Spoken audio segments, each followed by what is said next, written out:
Assalamualaikum warahmatullahi wabarakatuh. Perkenalkan, nama saya Gibran Gafar dengan NIM 2011110301046 dari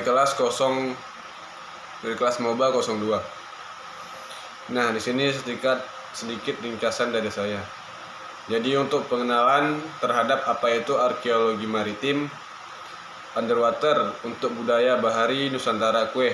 Nah, di sini saya mencoba untuk memperkenalkan apa itu benda arkeologi maritim trompet.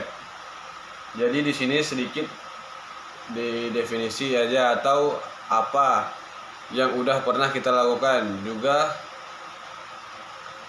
kalau arsio maritim itu adalah sebenarnya peninggalan budaya dan aktivitas manusia dari masa lalu, khususnya terkait dengan kemaritiman. Nah, salah satunya itu adalah kapal karam kuno mercusuar kuno itu yang di pesisir, dan juga mungkin sisa-sisa pemukiman kuno yang mungkin karena akibat gempa atau perubahan gitu, sehingga saat ini sudah berada di bawah permukaan laut. Nah, kita bisa lihat ke sini. Saya ambil dulu contohnya dari luar. Contoh-contoh kasus yang ada di luar seperti misalnya kapal pasca yang dipamerkan saat ini dipasang di museum. Itu waktu ditemukan 10 tahun sebelum jadi ekskavasi di tahun 1151.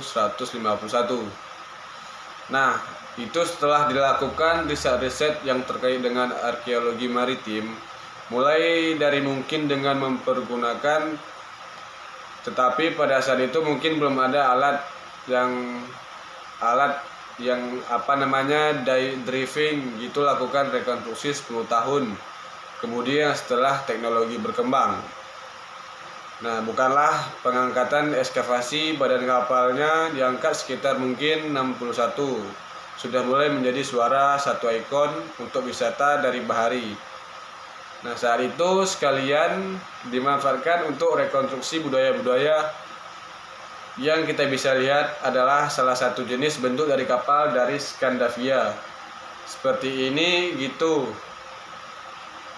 Nah, kita akan lihat bagaimana di Indonesia, begitu juga dengan kalau yang ada di pesisirnya sendiri.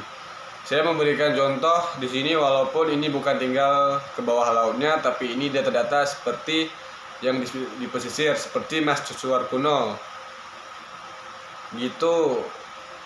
Itu semuanya adalah data pendukung untuk kita melakukan rekonstruksi sejarah dari situs-situs yang kita temukan di bawah laut tersebut tentang pembelajaran arkeologi, atau dalam hal inilah bawah laut dari lapangan dengan topik artikel maritim underwater. Kami dari Pusat Riset Kelautan. Nah, kalau untuk apa yang namanya pengelolaan, berarti ya pengelolaan dari situs bawah laut saat ini itu yang memang kita lagi lakukan riset terkait dengan penilaiannya gitu. Terus apakah dia memang harus tetap ditinggalkan secara institu atau bisa dimanfaatkan secara institu, atau memang harus dilakukan pengangkatan ekskavasi. Mungkin karena di situ ada beberapa nama artefak yang nilainya berharga, terus atau perlu dilakukan penetapan.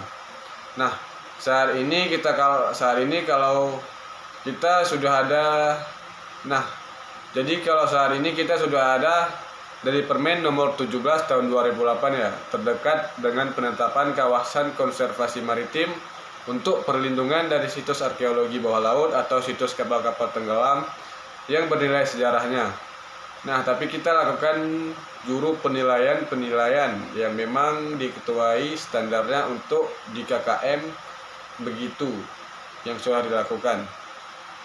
Nah, sekian dari saya. Wassalamualaikum warahmatullahi wabarakatuh.